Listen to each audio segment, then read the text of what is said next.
The Cold Timbers coffee table allows you to be creative and customize your own design.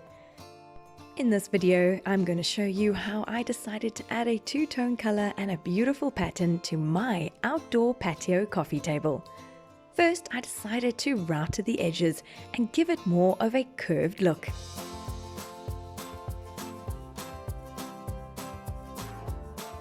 Next, I just lightly sanded the top because with cold timbers, you don't require much sanding. Then I decided to go with my two-tone colors, which is a white, and I'm spraying the bottom shelf. And I sealed it. And then applying a natural wood stain to the top and the legs.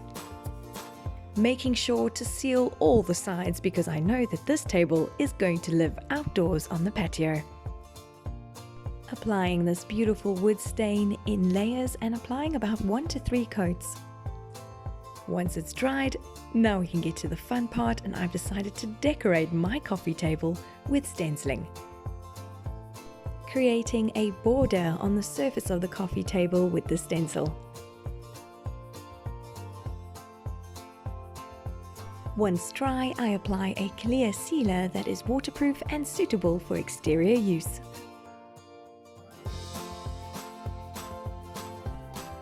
I'm very happy with how my custom design worked out. This pattern is striking, but it still gives a classic look. All that's left to do is to quickly assemble it, which is so easy. And that's my take on customizing this Cold Timbers flat pack coffee table. You can do the same and paint it any color and do any design you wish. And this coffee table can be used for the outside or the inside of your home. For more DIYs like this one, follow me at DIY with Elle.